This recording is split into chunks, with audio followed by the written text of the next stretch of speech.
Well, once again, it is time for movie reviews here on Pure 24/7 Radio, and I have the privilege of welcoming Andy Godfrey from Sorted Magazine. Hello, Andy. Hi, Nathan. How are you?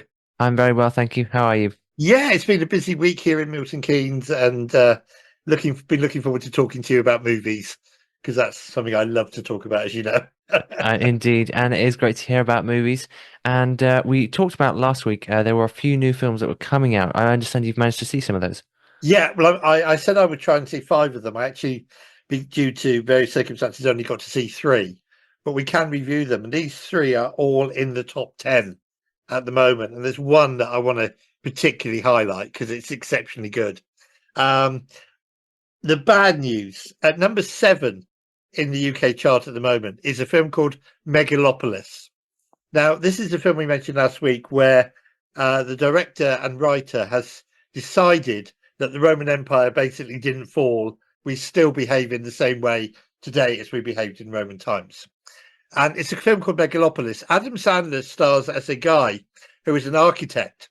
And basically, he's demolishing New York, making way for a new paradise that is going to be based on Roman design. He's using a brand new material that he's discovered that somehow gives him the ability to control time. Okay. Now, this film is by director Francis Ford Coppola, who made The Godfather, who made Apocalypse Now. And after he finished making Apocalypse Now way back in the 80s, set about writing this film. He has been trying to make this film for 40 years. And Nathan, I have to tell you that watching it, it felt like 40 years. This is not only the worst film of the year, this is one of the worst films I have ever seen in my life.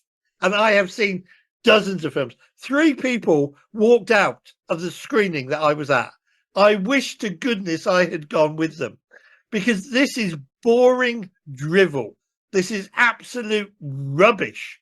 This is a film that is so bad. It's got no beginning. It's got no ending. The actors were allowed apparently to make up their own lines and do what they wanted to do on set. And it shows because there's no cohesion. It is just awful. I was bored after 5 minutes, bored stiff. And it went downhill from there. I mean, it really did. I've been wanting to rant about this ever since I saw it because it was awful. Mark Kermode, my friend, who's probably the nation's favourite film critic, he described it as one of the worst films he's ever seen. And I saw his review before I saw the film, and I thought, it can't be that bad. Come on, Mark. It can't be that bad. It's by Francis Ford Coppola, the director of The Godfather, for Pete's sake. I walked in within 5 minutes. I was thinking, Mark, you are absolutely right. Please, please, people, do not go and see this film. Do not give the writer director money. Do not give the actors money. Do not give the production team or the studio money because they'll only go and make another one. It is absolute rubbish. It is about, I don't know what it's about. It's about New York being demolished to make way for some sort of Roman utopia that some bloke can control time, and I didn't understand how or why. And I concentrated. I promise you, I just didn't get it. I was sat there scratching my head. The film is 2 hours, 18 minutes long. And as I say, after 5 minutes, I wanted to walk out because I didn't have a clue what was going on. That stayed with me for the rest of the running time. It is absolute rubbish. It's called Megalopolis. It's been getting terrible reviews. There are 1 or 2 people who've liked it, but I think that they are just deliberately bucking the trend to get noticed. If you say you like this film, you are going to get noticed. The vast majority of us hated it, and I hated it with a passion. I mean, I just, so, and it's number 7 in the box office. That goes to show actually something, because you would expect a film by this director to go in at number 1 or number 2 or be in the top 5. The fact that it's in number 7, word of mouth is spreading. Forget it. Absolutely forget it. Worst film of the year. One of the worst films I've ever seen. Megalopolis, rubbish. Number 3 in, now that film cost something like 50, 60, 70, 80 million dollars to make, okay? By comparison, the film at number 3 in the top 10 is called The Outrun. And this didn't cost anything like that to make. This is a wonderful film. This is a film filmed in the Orkney Islands. So you've got beautiful scenery.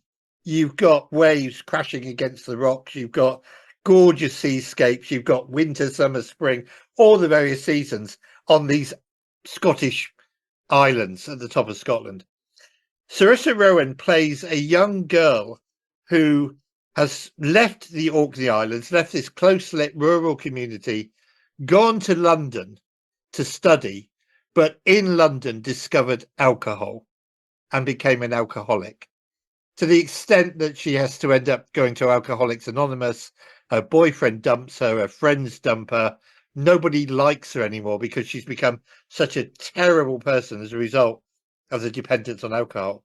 She comes back to the Orkney Islands to kind of redeem herself, to find herself again. Now, her mum is a born again Christian. And her mum welcomes her back and says, I've been praying for you. We see the mum's Bible study group coming round and trying to encourage her. Her father and her mother are separated. Her father is a sheep farmer living in a caravan on a farm. She goes out and helps him with the lambing. It is just a wonderful film about self-discovery. It's about her recovery. There's nothing sensational about it. The story is told in a non-linear way. So we get flashbacks, and then we get, we see her in her current state, and then we even get a little bit of sort of stuff out of time. But she's in every scene. She gives an incredible performance as a recovering alcoholic. I loved this film. I thought it was very telling. I thought it was very touching. It's got a very deep message about the dangers of alcohol. She at one point she says to her mum, "Oh, your prayers didn't work, did they?" And her mum says, "Yes, you did. You're back here and you're recovering." So there's an interesting angle on prayer in this film. It's called The Outrun. It's number 3 in the box office top 10. I really, really love. There's a scene towards the end where she goes swimming on a cold day, and she's shivering standing in the water, and she goes in, but it's like she's washing herself, she's cleansing herself. It's almost like she's being baptized and cleansing herself of her past life. And it is a remarkable performance. It's a remarkable film. Not many films. The producers are claiming that this is the only film ever to be shot in the Orkney Islands. That's not actually true. There have been other films shot in the Orkney Islands. But it is a wonderful, wonderful film. And I'm so pleased that Megalopolis is at 7 in the charts, and this low budget, low key film about a young girl recovering from alcohol abuse is number 3 in the charts. It just says a lot, and I just think it's terrific. So that's at number 3. At number 10 in the charts is another film I said I would see last week, which is about the end of the world. Or is it? It's a film called Never Let Go. We are in a log cabin in the woods. We find a mother with her 2 boys, and they are living an existence where the mother keeps telling the boys the world has ended and we've got to go out and we've got to forage for food, but the evil that has caused the world to end might be lurking in the woods. So what she does is she makes them tie themselves to a long length of rope when they go out, so that in case anything grabs them, she can instantly pull them back in, or they can run quickly back in. And she says, as long as you've got the rope tied to you, I didn't quite understand this bit, but as long as you've got the rope tied to you, the evil can't touch you. And these young boys, they start to doubt their mum. They start to wonder. They start to question. They start to, at one point, untie the rope so that they can go a bit further into the woods and hopefully into the real world and see what's really going on. It's a mystery thriller. I enjoyed it. I didn't think it was great, but I enjoyed it. And that's number 10 in the top 10. It's called Never Let Go. So there you go, Nathan. Those are the 3 films that we mentioned last week that I said I promised I would try and see. But honestly, people, go see The Outrun. It is really very deeply touching. So that's good. And I'm glad it's number 3. 2 new films in cinemas this weekend. So we have a sequel to 2022's Joker. Now, Joker told the origin story of the Joker from the Batman universe. So we're in Gotham City. That film, I watched it again the other night because the sequel's coming out today. I watched it again. That film's really bleak. It's really dark. It's really grim and grisly and quite violent. So the sequel I assume will be more of the same. Those who have seen it, I haven't, say it is more of the same. So the new Joker movie's out. We've also got an interesting film out today called A Different Man. And this is about a man who has facial reconstruction surgery. He has a disease that causes his face, the nerves in his face to collapse. He has surgery to restore his face. And somebody writes a play about his life. And that's all I can tell you. But he becomes obsessed about this play based on his life. So that's called A Different Man. So that's in cinemas today. So only two new films in cinemas today. But number 3 in the top 10, The Outlaw. Go see it. Awesome. Should we just do some films for home? Absolutely, yeah. So 3 films for home, and then I want to mention one other thing. So One Life. This is now available for home viewing. This stars Anthony Hopkins as Nicholas Winterton. Now, real guy in the Second World War who had been in Czechoslovakia, as it was then, now the Czech Republic, and had noticed that children were really, really suffering under the hands of the Nazis. Jewish children were being shipped off to concentration camps. Other children were being just left to roam the streets as their parents were being rounded up, and so on. And he decided to do something to rescue the children of who were being terrorized by the Second World War and being affected by the Second World War under Nazi occupation in the Czech Republic. It's a really good true story. It's a story I didn't know. This guy saved hundreds of children. He managed to arrange for trains for them to be shipped and brought to the UK. Once they got to the UK, of course, they had to find homes for them. Helen Bonham Carter plays his wife. She says to him at one point, Nicholas, you can't save every child.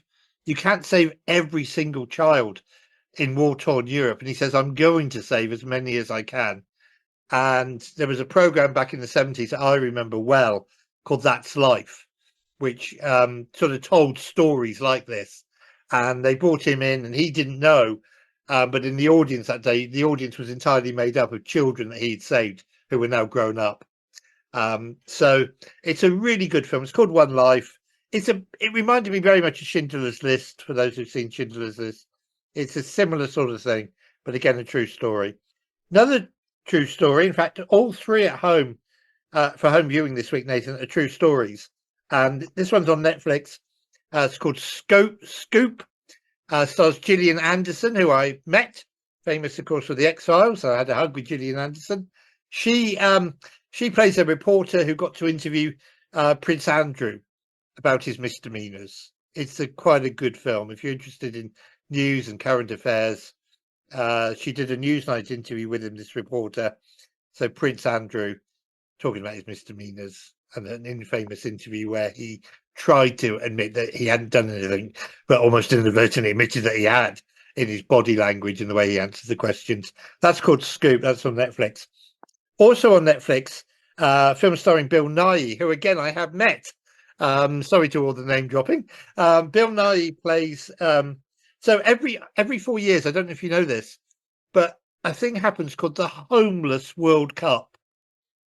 So this is 5-a-side. It's a World Cup football, but the teams have to be made up of homeless people, and it's a really good thing. So this is the story of the last World Cup, which was played in New York. Bill Nighy is the English coach who he puts an advert out saying, homeless people, if you can play football, come for training, come for selection. He selects a team. They take them to New York. They play against other homeless people from all over the world. And it's a really, really beautiful film. I mean, I love football. I'm a huge football fan. I support the best team in the country, which is obviously Bristol City Football Club. And this film is about the Homeless World Cup. And I really enjoyed it. I didn't even know that this event happened, but it does happen once every 4 years. So that's on Netflix. It's called The Beautiful Game. Really, really, really worth seeing. Even if you don't like football, even if you're not a football fan, watch this film, because it will bring home to you the plight of homeless people, not just in our country, but around the world, because we get to meet some of these other teams. We get to experience what they experience. We get to find out about their lives, their homes, their countries, their cultures. And again, they've been brought together to play football. I think it's a really good thing. And it's a film really worth seeing. So to watch at home this week, One Life, true story of Nicholas Winterton, who saved children from the Nazis. Scoop, the true story of Newsnight's famous interview with Prince Andrew. Beautiful game, the Homeless World Cup. And before we talk again, Nathan, I'm very excited because a few weeks ago I mentioned a new Christian film that's coming out. Now, this is getting a premiere in London on Monday, and I've been invited to the premiere and to meet some of the cast. So we did talk about this, but again, it will be out. The premiere's on Monday. I'm not quite sure exactly when it's going to be on a more general release. But again, I want to flag this up for churches and maybe church leaders listening. Consider taking your church to the cinema. There's a film coming out called The Sound of Hope, the Possum Trot story. Possum Trot is a little town in the southern United States where back in the 70s and 80s, a black Pentecostal church, the minister and his wife decided to adopt two children from a local adoption agency. These kids had a really rough background. They'd been abandoned by their parents. The pastor and his wife decided to adopt these kids. Not only did they decide to adopt the kids, but members of their church decided to follow suit. And the result was that 22 families in one church adopted 78 children who needed homes. Of course, they had an instant Sunday school. But they've turned this story into a really touching, moving film. I was fortunate. I got sent a copy of this film a couple of months ago. It's been out in America since July and it's done really, really good business in cinemas where it's been shown. It's been packing cinemas in America. It's now coming to the UK. There's a premiere, red carpet premiere in London on Monday with the cast and some of the actual children who are now, of course, grown up. And I think they're telling me the pastor and his wife may well be there as well, the real life pastor and his wife. And so it'll be an opportunity for me to meet them. I interviewed the producer the other week, and the producer who put a lot of money into this is one of the guys who works for the adoption agency and had the idea that this should be turned into a film. They put a lot of money into this, and they said, look, what we want to show is that we want to show Christianity in action. We want to show love in action. We want to show what it really means when the Bible talks about loving the widow and the orphan. Well, here is the church that loves the orphans. And some of these kids did not want to be adopted by Christians, they got a bit rebellious. But at the end of the film, we get to see them growing up. We get to see what happened to them. It's a really lovely film. So please, people listening to Pure, look out for this. Look out for the film, The Sound of Hope. Check your local listings. Take a church party to see it. Let's make it a hit. And if it's not showing at your local cinema, just write them a letter, drop them an email, go in and speak to the manager and say, look, there's this new film out called Sound of Hope. It's done really good business in the States. It got a 5-star review in Sorted Magazine. Well, it will do in the next Sorted Magazine. Can you show it, please? It's by the same people who brought us The Chosen, for those who've been watching that TV series. And honestly, it's a lovely, lovely film. And although I've seen it, I'm really excited about being in London. And I'll send you some pictures to Pure of the red carpet premiere. I'm really, really excited about it. Awesome. That does sound very exciting. Looking forward to seeing those pictures. Thank you. Yes. And that's it for this week, I think. Okay. Well, that's fantastic. There's quite a few new films and a few to watch at home, which is really good. Yeah. A few. Do you say they were all three true stories? The three at home, One Life, Nicholas Winterton saving kids from the Nazis, Scoop, the famous interview with Prince Andrew about his misdemeanors, and Beautiful Game about the Homeless World Cup. All true stories.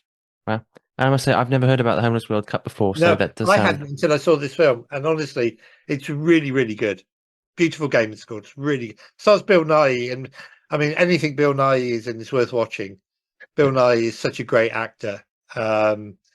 And as I say, I've had the privilege of meeting him, and he's a lovely, lovely guy. So yeah, do seek that out. Yeah. Awesome. Well, thanks so much, Andy. Some great films there. There's one or two to avoid and some new ones at home. So thanks so much, Avoid Andy. Megalopolis. Run for your life. Save your money. Save cinema. Just do not go and see Megalopolis. I cannot stress this enough. It is awful. Okay. Well, thanks, Andy. Great to hear from you again. I look forward to speaking again next week. We will do. Thanks, Nathan. God bless you. God bless Pure.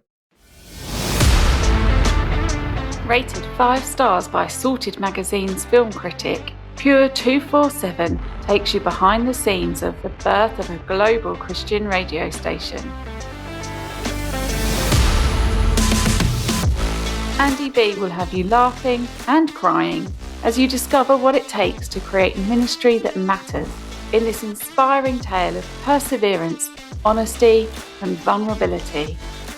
Buckle up and get ready for a story that's uplifting as it is entertaining. Behind the microphone, they face bankruptcy, eviction, and 2 life-changing surgeries. Can they make it? Will they make it? Get your copy of this life-changing book today. Pure 247 is available now on Amazon. Andy B is best described as a man after God's own heart, who insists that God's vision and resourcing trump all handicaps.